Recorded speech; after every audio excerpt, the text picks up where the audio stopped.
interessante. Mas vamos falar da Cabala, então. Então, é assim, Guru, a história da Cabala, ela é milenar.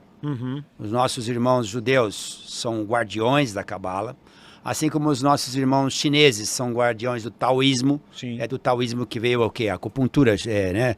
Veio todo o Kung Fu. Sim. Assim como os nossos irmãos da Índia são guardiões do yoga. Mas isso é algo universal. Mas nos anos 80, não havia até ali no início, ninguém aqui no Ocidente, aqui no Brasil, mesmo nas Américas, que conhecia a Cabala, porque havia uma restrição. Para estudar Cabala precisaria ser homem judeu com mais de 40 anos e casado. Senão não podia estudar Cabala. As mulheres não tinham chance. Se é homem, mas não é judeu, não tinham chance. São os nossos irmãos judeus ortodoxos. E, de repente, uma cantora popstar da época, a cantora Madonna, que a gente brinca da cantora Mandona, né? Ela resolveu pesquisar Cabala e foi afundir judeus mais liberais, rabinos mais liberais, abriram esse caminho para ela. Ela divulgou a Cabala e a Cabala ficou... Os jovens começaram a pesquisar, a estudar a Cabala. Porque senão fica aquela história assim, Kung Fu é coisa de chinês, então eu não sou chinês, então nunca vou saber. Cabala é coisa de judeu, então não, é um conhecimento universal. E fala assim então que Moisés foi buscar conhecimentos, tem a ver com a parte ufológica, de seres do espaço, representantes do Deus único, e trouxe lá mandamentos, 5 mandamentos em cada tábua, né, de safira. São 10 mandamentos explícitos e mais 2 mandamentos ocultos atrás das tábuas. Então a Cabala Hermética fala de 12 mandamentos. Então, depois que Moisés desce do Monte Sinai, percebe que o povo não estava nada preparado para aqueles conhecimentos. Estavam cultuando o bezerro de ouro, tudo aquilo que se fala mesmo dos conceitos religiosos ou bíblicos, também transparece o lado esotérico. O que Moisés fez? Até eu brinco. Moisés já conhecia karatê, o que ele faz? Quebra as tábuas e sobe novamente no Monte Sinai. Fica um tempão. O Monte Sinai não era muito bem afamado na época. Quem ia para aquele lugar era tipo o Triângulo das Bermudas. Às vezes não voltava mais. Tanto é que o Moisés começou a demorar para vir. O pessoal aqui começou a fazer carnaval, mas Moisés não vem mesmo. E ele veio e quebrou as tábuas, muito pé da vida. E quando ele volta com outras tábuas. É o que eu pergunto às vezes para os alunos. Vocês acham que são os mesmos mandamentos dos primeiros? Por que ele iria lá buscar o que ele quebrou? Não. Muito bem. Ele volta transfigurado. Então a Cabala ficou muito fechada, um hermetismo fechado durante muito tempo. Quando você fala em Cabala hermética, tudo que foi muito fechado começa a se abrir e ficar eclético. Você não vai encontrar Cabala só na etnia judaica. Você vai encontrar um tipo de Cabala entre chineses, japoneses, só muda um pouco o estilo, mas está lá o segredo das letras. No caso do chinês são os kanjis, né?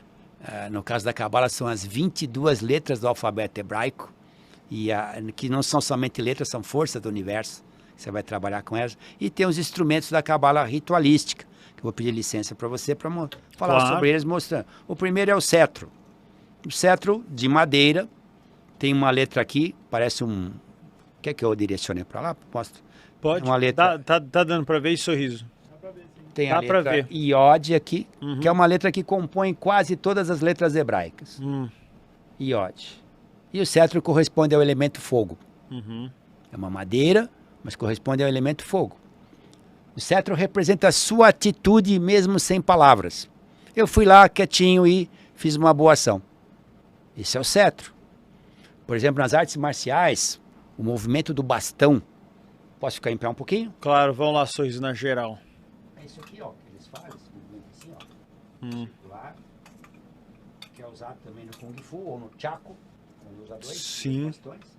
Então isso aqui tem uma correspondência. E na dança do ventre, que a maioria das moças fazem, então é a dança do bastão, dança da bengala, que as meninas viram. Então isso corresponde ao seu poder espiritual. Ele é o cetro, corresponde ao elemento fogo. O segundo instrumento da Cabala, a taça. Deixa eu só colocar um mic aqui que tá o áudio. Segundo elemento da Cabala, do instrumento, desculpa, é a taça, que é o elemento água. que nós chamamos também, pelo conceito celta, Taça do Santo Grau.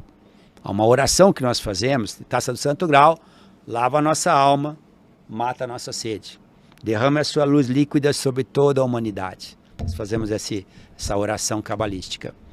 Então a taça é o elemento água, feminino, cetro masculino. O elemento que é masculino e feminino ao mesmo tempo é a espada. A lâmina da espada é masculina. O cabo, em forma de cruz, feminino. E ela vai cingindo, abrindo caminhos, elemento ar. Essa é a espada. Representa a minha palavra falada, minha palavra escrita. Para aquela pessoa que tem uma deficiência e não pode usar a palavra falada e nem escrita, o gesto, os dedos, ou alguém interpretar seu pensamento e transmitir em palavras. Quer dizer, então, este é o poder da espada, daquilo que você transmite e comunica. E depois, por último, a espada é o elemento ar e o elemento terra, representado pela estrela. Pentagrama, que é metal, poderia ser ouro, prata, bronze, representa o elemento terra e ele é aquilo que você defende as coisas boas que você já conquistou na vida para não perder. Um grande bem que nós conquistamos e não podemos perder, qual é? A liberdade. Então tá ali, o seu escudo. O suor do seu trabalho, você não quer perder, você não quer ser roubado, é o escudo. Veja, são instrumentos guerreiros, mas guerreiros da luz, guerreiros da paz. Mas é preservar o conquistado e conquistar novas coisas. Esses instrumentos ficam em cima da mesa do mago, que é a lâmina número 1 do tarô.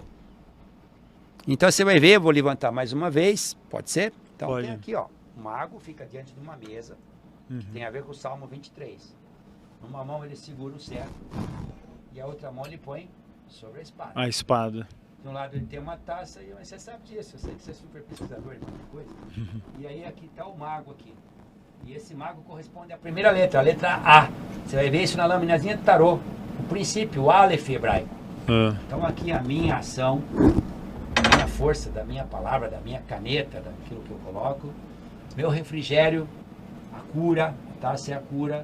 E aquilo que eu conquistei, e aquilo que eu preservo, o meu escudo. Fogo, água, ar e terra. E a mesa do mago. Por que tem a ver com o Salmo 23? Teu cajado me conduz por verdes campos. Faz parte do Salmo 23. Ungistes com óleo minha cabeça, meu cálice transborda. Faz parte do Salmo. Guia-nos pelas veredas da justiça, pelo amor do seu nome. Né? Aí você tem um candelabro aceso de 7 luzes sobre a mesa, que é a menorá hebraica. Ainda que eu caminhasse pelo vale da sombra da morte, não temeria mal algum. Sua luz está conosco, subentendido. E depois, as pontas, que é a estrela de Salomão, que deve ser segurada na mão direita. O Senhor é meu pastor, por isso nada nos faltará. Essa é preparas uma mesa para mim diante do inimigo, e o inimigo oculto. Nas batalhas eram os inimigos mesmo que se lutavam, nas batalhas, né, físicas, mas o inimigo mora dentro da gente, o inimigo oculto. Né, o autossabotador, que é o primeiro a puxar o tapete, depois aí vem os outros ajudando a puxar. Né? Então isso é a lâmina número 1, que o Hermes deixou, são 22 lâminas dos arcanos maiores, que correspondem às 22 letras do alfabeto hebraico.